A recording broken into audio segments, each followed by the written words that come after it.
From now on, you sleep in the garage, my husband shouted across the dinner table. The words landed harder than the silverware he had just set down. Our son, Ethan, froze with his fork halfway to his mouth. My daughter-in-law, Jessica, lowered her eyes for a second, but not before I caught the small smile tugging at the corner of her lips. I looked at Ronald. We had been married for 43 years. We had raised a son together, built a home together, survived layoffs, illnesses, and the long years when every dollar mattered.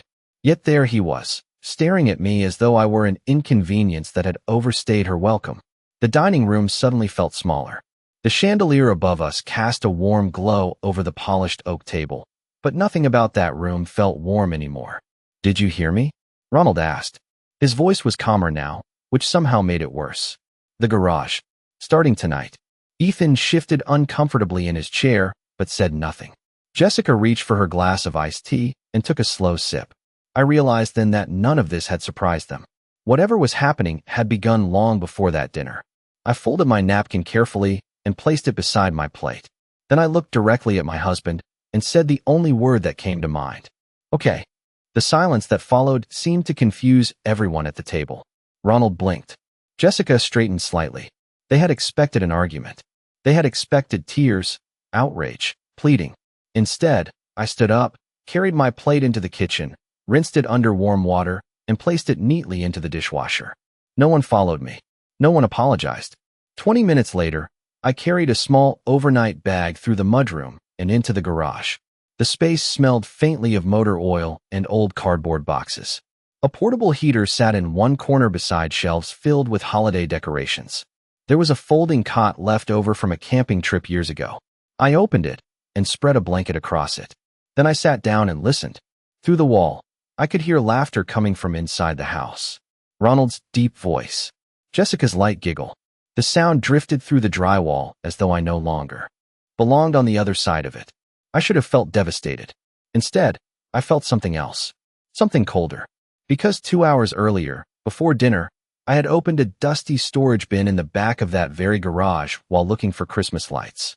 Inside, beneath old photo albums and faded tax records, I had found a sealed envelope with my name written on it in handwriting I recognized immediately. And what was inside that envelope changed everything. Sitting there on that narrow cot, I rested my hand on the overnight bag at my feet. Hidden inside was the envelope. Ronald thought he had won. Jessica probably thought so too. They believed the garage was the end of my story in this house. They were wrong. It was only the beginning. I did not sleep much that night. The portable heater hummed softly beside the cot, pushing warm air into the chilly garage, but it could not quiet my thoughts. Around midnight, I finally reached for the envelope and held it under the small lamp I had plugged into an extension cord. My name was written across the front in elegant blue ink. Margaret Hayes. Seeing those letters made my chest tighten. There was only one person who wrote my name that way. My father. He had passed away nearly 12 years earlier. For a long moment, I simply stared at the envelope. I remembered his steady hands, his quiet voice, and the way he always seemed to know when something was wrong even before I spoke. Eventually, I broke the seal and unfolded the papers inside. The first page was a letter dated 6 years earlier. I read every word slowly. My father explained that he had updated certain legal documents before his death, but had chosen not to discuss them with the family. He wrote that circumstances change, people change, and sometimes the people closest to us reveal parts of themselves we never expected to see. Attached to the letter were copies of documents bearing official signatures and notarized seals. I sat perfectly still as I turned each page. By the time I reached the end, my hands were trembling. Not from fear, from disbelief. The next morning, sunlight filtered through the small garage window. I folded the documents carefully and returned them to the envelope before placing it inside my bag. Then I walked into the kitchen. Jessica was already there making coffee. The rich smell filled the room. She glanced at me and offered a smile that did not reach her eyes. "Good morning," she said. "Did you sleep all right?" I poured myself a cup and nodded. "I slept fine." She seemed disappointed by the answer. A few minutes later, Ronald entered wearing his favorite navy robe. He barely looked at me. Instead, he walked straight to the refrigerator and began reading notes attached to the door. It struck me how different he had become over the past year. Once upon a time, he had asked about my day. He had noticed when I changed my hair or bought a new dress. Lately, it felt as though he only noticed me when I was in his way. Ethan arrived shortly after 7. He looked exhausted. Dark circles sat beneath his eyes. As he grabbed a banana from the fruit bowl, he finally glanced toward me. "Mom," he said quietly. "Are you okay?" Before I could answer, Ronald spoke from across the room. "Your mother is fine." Ethan nodded and fell silent again. That was becoming a habit. Silence. The silence of people who knew more than they admitted. The silence of people who watched things happen and chose not to interfere. After breakfast, I drove into town. The envelope rested on the passenger seat beside me. The autumn air was crisp, and fallen leaves skittered across the pavement as I stopped at a red light. 20 minutes later, I pulled into a parking lot outside a brick office building. The sign near the entrance read Collins and Associates. I sat in the car for a moment, staring at the entrance. Then I picked up the envelope and stepped out. If the documents were real, everything I thought I knew about my future was about to change. And if my father had hidden them for a reason, I suspected he had seen something coming long before I ever did. I recognized Martin Collins immediately. He had handled legal matters for my father years ago and had continued practicing long after most attorneys his age retired. His silver hair was thinner now, but his eyes were as sharp as ever. When his receptionist showed me into the office, he stood and greeted me warmly. "Margaret," he said, "it has been a long time." I handed him the envelope without a word. He glanced down at the handwriting on the front, and his expression changed. For the next 20 minutes, the only sounds in the room were the turning of paper and the faint ticking of a clock hanging above a bookshelf. I sat quietly, watching him read. Finally, he removed his glasses and leaned back in his chair. "Your father was a very careful man," he said. "He planned years ahead." My heart beat a little faster. "Are the documents real?" He nodded. "Every one of them." I looked out the window toward the courthouse across the street. The answer should have made me feel relieved, but instead it left me with more questions than before. Martin folded his hands together. "Did something happen at home?" he asked. For a moment, I considered telling him everything. The garage, the coldness, the strange behavior. Instead, I simply said, "Things have changed." He studied me for several seconds before speaking again. "Then I think it is time you understand exactly what your father left behind." He opened a file cabinet and retrieved a folder. The papers inside matched the copies I had brought. As he explained them, pieces of a puzzle began sliding into place. Certain assets had never been transferred where everyone assumed they had been. Certain protections remained active. Most importantly, decisions affecting those assets required approvals that no one in my family appeared to know existed. By the time Martin finished speaking, I understood why my father had hidden the documents. He had not been preparing for a financial problem. He had been preparing for a character problem. He knew money could change people. He knew comfort could become entitlement. And he knew families sometimes looked different when inheritance entered the conversation. As I drove home that afternoon, memories surfaced one after another. Small moments I had dismissed at the time. Jessica asking unusually detailed questions about property taxes. Ronald suddenly insisting on reviewing old financial records. Conversations that stopped when I entered a room. 6 months earlier, I had walked into the den and found Ronald and Jessica sitting together at the desk. The moment they saw me, they closed a folder and changed the subject. At the time, I told myself it was nothing. Then there was the issue of the safe. For years, Ronald and I both knew the combination. Last winter, I discovered it had been changed. When I asked why, he laughed and said he must have forgotten to tell me. I remembered standing there feeling embarrassed for even asking. Looking back now, I realized something painful. The signs had never been hidden. I had simply chosen to trust the people I loved. When I pulled into the driveway, Jessica's SUV was already parked outside. Through the front window, I could see her and Ronald sitting at the kitchen table. They appeared deep in conversation. As soon as I stepped inside, both of them looked up. The conversation ended immediately. Jessica smiled. Ronald reached for his coffee mug. Neither asked where I had been. Neither seemed curious. I smiled back politely and walked toward the hallway. For the first time, I understood why. They believed they were controlling the story. They had no idea I had just learned there was an entire chapter they had never seen. That evening, I carried my dinner to the garage without being asked. No one stopped me. No one offered me a seat at the table. The strange part was not the exclusion. It was how quickly everyone had adjusted to it. A week earlier, such behavior would have shocked Ethan. A year earlier, Ronald would have apologized before I even had the chance to feel hurt. Now it seemed almost routine. I sat on the folding cot with a paper plate balanced on my lap and listened to the muffled sounds of conversation drifting through the wall. Occasionally I heard laughter. Once, I heard Jessica mention real estate. Then the voices dropped too low to understand. After dinner, I opened one of the old photo albums I had found in the storage bin. Dust clung to the cover. The pages inside smelled faintly of age and cardboard. There was Ronald at 28, standing proudly beside the first pickup truck we ever purchased. There was Ethan as a little boy holding a fishing rod nearly as tall as he was. There was me, smiling beneath a wide-brimmed hat at a county fair sometime during the late 1980s. I studied those photographs for a long time. The people in them felt familiar and distant at the same time. I wondered when the shift had happened. Not a single dramatic event. Not one enormous betrayal. Just small changes accumulating quietly over time. The next morning, I woke before sunrise. The house remained silent as I walked into the kitchen and started coffee. Through the window above the sink, I watched dawn spread across the backyard. The maple trees glowed orange in the early light. For a few minutes, everything looked peaceful. Then Jessica entered. She stopped when she saw me. "You are up early," she said. "Could not sleep." "I slept fine," I replied. She opened the refrigerator and pulled out yogurt.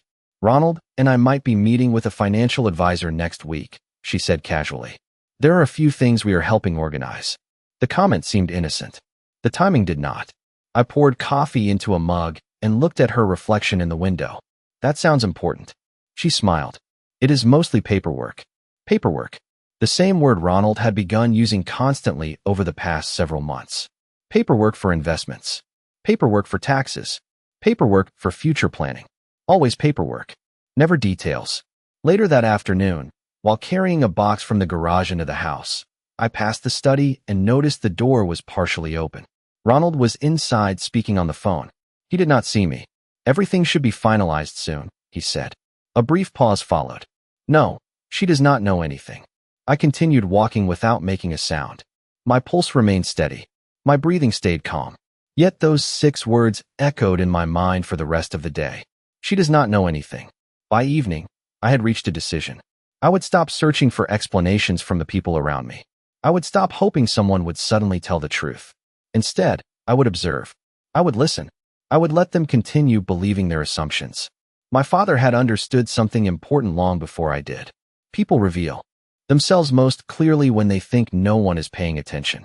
And for the first time in my life, I intended to pay attention to everything. The following week settled into an unusual routine. Every morning, I woke up in the garage, folded my blanket, and walked into the house as though nothing had changed. Every evening, I returned to the folding cot without complaint. The arrangement seemed to satisfy Ronald and Jessica. In fact, they appeared increasingly comfortable. That alone told me I had made the correct decision. People become careless when they think they have already won. One Tuesday afternoon, Ethan stopped by unexpectedly while Ronald and Jessica were out. I was sorting old boxes near the garage shelves when he stepped inside. For a moment, neither of us spoke. He looked around at the portable heater, the cot, and the small table I had improvised from stacked storage bins. His face tightened. "Mom," he said quietly, "this is not right." I closed the box and brushed dust from my hands. "What is not right?" He glanced around again. "You should not be living out here." I smiled gently. "I am managing." Ethan looked frustrated. The same expression he wore as a teenager whenever he wanted to say something but could not find the words. "Dad has changed," he finally said. "I do not know what happened. Neither did I. Or perhaps I did. Sometimes people do not change. Sometimes they simply stop hiding who they are." Before leaving, Ethan hesitated near the doorway. "If you ever need anything, call me." I thanked him and watched him drive away. His concern seemed genuine, but concern and action were not the same thing. By Thursday, another piece of the puzzle arrived. Martin Collins called shortly after noon. I answered from the backyard while trimming dead branches from a rose bush. "Margaret," he said. I reviewed several additional records. His voice carried the calm precision of someone choosing each word carefully. "There are developments you should be aware of." An hour later, I was sitting across from him in his office again. He slid several documents across the desk. Some were property records. Others involved trusts and ownership structures I had never fully understood. Martin pointed to a series of dates. Do these transactions look familiar? They did not. What caught my attention was who had authorized them. Ronald's name appeared repeatedly. So did Jessica's. My own name appeared nowhere. Martin folded his hands. Legally, these actions are not necessarily improper by themselves. However, the pattern is concerning. Pattern. It was exactly the right word. Individually, each decision looked harmless. Together, they revealed intention. Assets were being repositioned. Authority was being concentrated. Long-standing safeguards were quietly disappearing. I stared at the papers for several moments. Then I remembered Jessica mentioning financial advisors. Paperwork. Future planning. The pieces connected almost effortlessly now. They had not been organizing finances. They had been reorganizing control. As I drove home, rain clouds gathered overhead. By the time I reached the house, a steady drizzle covered the driveway. Through the front window, I saw Ronald and Jessica sitting at the kitchen table again. Papers were spread across the surface between them. Jessica was speaking animatedly. Ronald nodded. Neither noticed me standing outside. For a few seconds, I simply watched. Then I smiled and walked toward the garage entrance instead. Let them plan. Let them talk. Let them believe every door had already been closed. Hidden inside my overnight bag sat documents they knew nothing about. Documents created by a man who understood the value of patience. And patience, I was beginning to realize, was about to become my greatest advantage. By the end of the second week, the atmosphere inside the house had changed again. The tension was gone. Not because anything had been resolved, but because Ronald and Jessica seemed completely convinced that their plans were working. They no longer lowered their voices when I entered a room. They no longer exchanged nervous glances. Confidence had replaced caution. One Saturday morning, I walked into the kitchen and found several folders spread across the table. Ronald quickly closed one, but not before I noticed my name printed across the top of a document. He smiled in a way that felt rehearsed. Just organizing paperwork, he said. Nothing important. I nodded and poured myself a cup of coffee. Of course. Jessica glanced at Ronald. The look lasted less than a second, but it told me everything. They were preparing for something. They simply believed I would never see it coming. Later that afternoon, I received another call from Martin Collins. We met at his office just before closing time. The rain had finally passed, leaving the sidewalks damp and shining beneath the autumn sun. Martin appeared unusually serious. As soon as I sat down, he handed me a thin folder. I think we finally understand the timeline, he said. Inside were copies of filings, applications, and requests submitted over the previous 8 months. 8 months. I stared at the dates. The process had begun long before the garage, long before the cold dinners and whispered conversations, long before I realized anything was wrong. Ronald had been moving pieces into position for nearly a year. They accelerated recently, Martin explained. Several requests were submitted within the last few weeks. I studied the paperwork carefully. Certain assets were being shifted into structures that would become difficult to challenge later. Authority was gradually moving away from shared control and toward a much smaller circle. A circle that did not include me. Martin leaned forward. Margaret, there is something else. He slid another page across the desk. My eyes moved slowly down the document. Halfway through, I stopped reading. No, I whispered. Martin nodded. I am afraid so. The paper outlined a proposal that would effectively remove me from future decisions involving property that I had helped maintain for decades. My signature was listed as a requirement. Yet no one had discussed it with me. No one had even mentioned it existed. Suddenly, everything made sense. The garage was never about sleeping arrangements. It was never about space or convenience. It was psychological, a way to make me feel smaller, easier to ignore, easier to pressure, easier to convince that my role in the family was already over. I sat back and exhaled slowly. For the first time, I felt grateful that I had not argued, grateful that I had not demanded explanations. Had I fought back immediately, they would have become more careful. Instead, they revealed their strategy piece by piece. When I returned home that evening, the house was brightly lit. Laughter drifted from the dining room. Ronald and Jessica appeared relaxed, almost celebratory. Ethan sat with them, though he looked uncomfortable. As I entered, Ronald smiled. Perfect timing, he said. There are a few documents we would like to discuss tomorrow night. I smiled back. Tomorrow night sounds fine. Jessica's shoulders visibly relaxed. Ronald leaned back in his chair, satisfied. They believed the next step belonged to them. They believed I would walk into that conversation unprepared. As I carried my coffee toward the garage, I could not help thinking about my father. He had hidden those documents for a reason. Not because he expected conflict. Because he understood human nature. Some people mistake silence for weakness. And tomorrow, Ronald and Jessica were about to make that mistake one final time. The next morning arrived clear and cool. Sunlight stretched across the driveway as I carried a small box from the garage to my car. To anyone watching, it looked like another ordinary errand. Another quiet day in the life of a woman everyone had already dismissed. In reality, the box contained copies of every document Martin had advised me to secure. Nothing dramatic. Nothing suspicious. Just preparation. That afternoon, I met Martin one final time before the family meeting Ronald had planned. His office smelled faintly of coffee and old books. He reviewed a checklist and slid a folder toward me. "Everything is in place," he said. "If they present the documents we expect, do not argue. Do not react emotionally. Simply ask a few questions." I smiled. "That should not be difficult." He laughed softly. "No, Margaret. I do not imagine it will." On my way home, I stopped at a small diner outside town. It was a place Ronald and I used to visit years ago after church on Sundays. The same waitress still worked there. The same pie display stood near the register. I ordered coffee and sat alone in a booth by the window. As I watched traffic pass, I thought about the strange path that had brought me there. A month earlier, I would have done almost anything to restore peace inside my family. Now I understood something important. Peace built on silence was not peace at all. It was surrender. Around 6 o'clock, I returned home. The dining room had been prepared more carefully than usual. Folders rested neatly on the table. Pens had been placed beside them. Ronald wore a pressed button-down shirt. Jessica sat beside him with an expression that looked almost triumphant. Ethan was there too. Unlike the others, he seemed uneasy. His eyes moved repeatedly from me to the paperwork waiting in front of Ronald. "Mom," he said quietly as I entered. "How are you?" "I am doing well," I replied. Ronald gestured toward an empty chair. "Please sit down." His tone was unusually polite. That alone made me suspicious. I took my seat.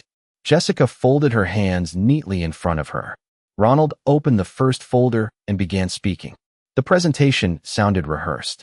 Future planning, efficiency, simplification, protecting family assets.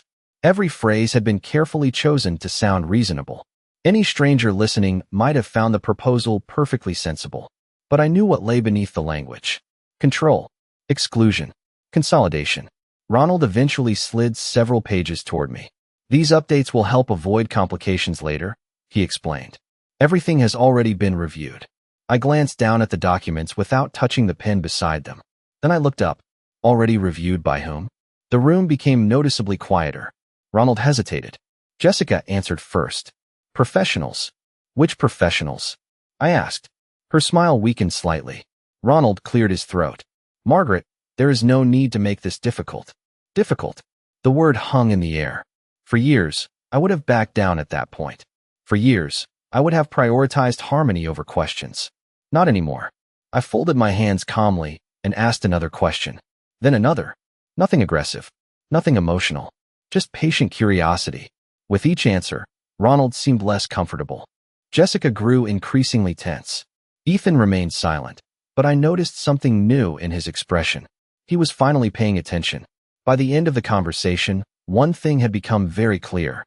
Ronald and Jessica had arrived expecting compliance.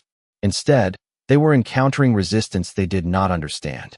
And sitting quietly inside my handbag, only a few feet away, was the folder that would soon change everything.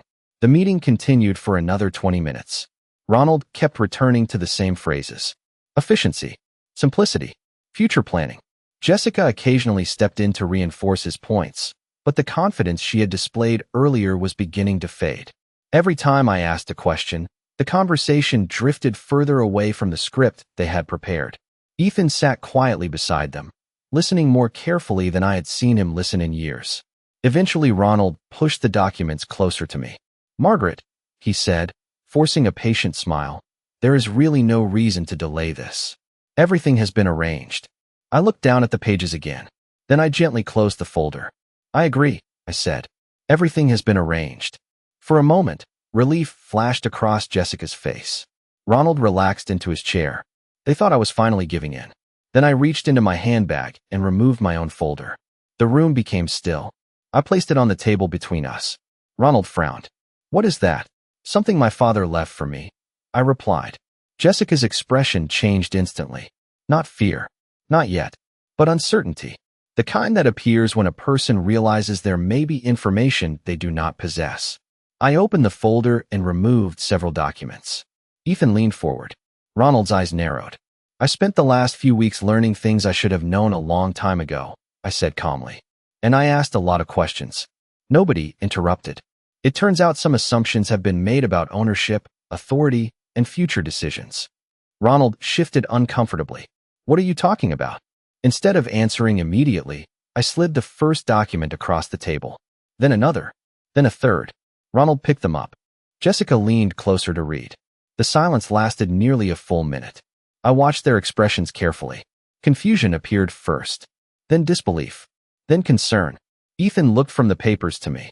Mom, he said quietly, what is this? Protection, I answered. The kind my father believed might be necessary someday. Ronald set the documents down. This changes nothing. The statement sounded confident, but his voice lacked conviction. Does it not? I asked gently. He did not answer. Jessica opened her mouth as if to speak, then stopped. For weeks, they had operated from a position of certainty. They believed they understood every detail. They believed every important decision had already been made. Now they were discovering entire sections of the story they had never seen. The most revealing part was not what anyone said. It was what nobody said. Ronald did not deny the plans. Jessica did not deny the meetings. Neither of them claimed I had misunderstood. They simply stared at the documents. Ethan finally broke the silence. Dad, he said slowly, were you trying to remove Mom from these decisions? Ronald looked away. The answer was written across his face before he spoke a single word. Jessica immediately attempted to explain. She talked about organization. She talked about reducing complications. She talked about efficiency. But the words sounded hollow now. Too polished. Too practiced. Ethan listened without interrupting. Then he turned toward me. For the first time in weeks, he looked directly into my eyes. Not with pity. Not with guilt. With understanding. Outside, the last light of evening faded beyond the windows. Inside, the balance of the room had shifted completely. Ronald and Jessica had expected signatures. Instead, they had encountered consequences. And as I sat there quietly, watching them struggle to regain control of the conversation, I realized something important. The garage had never reduced my position in this family. It had simply given me enough distance to finally see the truth. Nobody spoke for several seconds after Ethan asked the question. The silence felt different now. Earlier, it had protected secrets. Now it exposed them. Ronald stared at the papers spread across the table. Jessica sat rigidly beside him, her carefully rehearsed confidence gone. Ethan waited patiently for an answer. Eventually, Ronald exhaled and rubbed his forehead. For the first time in weeks, he looked tired. Not angry, not defensive, simply tired. Things became complicated, he said quietly. Ethan frowned. Complicated enough to push Mom out of decisions she helped build. Ronald did not answer immediately. Jessica attempted to step in again, but Ethan raised a hand. No, I want to hear Dad answer. The room fell silent once more. I sat calmly and watched. There was no satisfaction in the moment. No desire to humiliate anyone. I simply wanted the truth to exist in the open where everyone could see it. Ronald finally looked at me. I thought simplifying everything would make life easier. For whom? I asked gently. His shoulders lowered. He looked away. That was answer enough. Over the next hour, the conversation continued. Not as an argument. As a reckoning. Documents were reviewed. Questions were answered. Assumptions were corrected. By the end of the evening, it was clear that the plans Ronald and Jessica had been building could not move forward the way they intended. The protections my father had established years earlier remained valid. The approvals they expected to obtain were no longer guaranteed. The authority they assumed they controlled was not theirs alone. One by one, the pieces of their strategy unraveled. Ethan remained at the table the entire time. The more he learned, the quieter he became. Eventually, he pushed his chair back and stood. Mom deserved honesty, he said. From all of us. Then he walked out onto the back porch alone.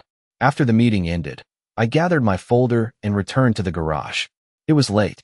The house had become quiet. I sat on the edge of the folding cot and looked around the small space that had become my refuge. The shelves, the boxes, the portable heater. A month earlier, I had viewed the garage as proof of rejection. Now I saw it differently. It was where I found the envelope, where I found the truth, where I finally stopped ignoring what was happening around me. The next morning, I woke to a soft knock. When I opened the side door connecting the garage to the house, Ethan was standing there holding a cup of coffee. "I made this for you," he said. We sat together in the backyard as the sun rose over the maple trees. Neither of us spoke much. Some conversations do not require many words. Before leaving for work, he turned toward me. "I am sorry, Mom." I nodded. "I know." A few days later, Martin finalized several updates that ensured future decisions would require transparency and proper review. No shortcuts. No quiet exclusions. No assumptions. The atmosphere inside the house gradually changed. Ronald became quieter. Jessica became more cautious. Neither of them apologized directly, but their certainty disappeared. And sometimes certainty is the first thing a person loses when confronted with the truth. One evening, nearly 3 weeks after that meeting, I carried the last of my belongings out of the garage. No announcement. No celebration. I simply walked back through the house and placed my things where they belonged. No one objected. As I stood in my bedroom and looked out the window, I thought about everything that had happened. The humiliation, the silence, the discovery, the patience. Most people think strength arrives in dramatic moments. I learned something different. Strength often arrives quietly. It arrives when you stop chasing approval, when you stop explaining yourself, when you trust what you know and wait for the truth to reveal itself. My father understood that years ago. Now I finally did too. And standing there in the fading evening light, I realized that the greatest victory was not protecting documents, property, or authority. It was refusing to let other people decide my worth. That was something no one could ever take away.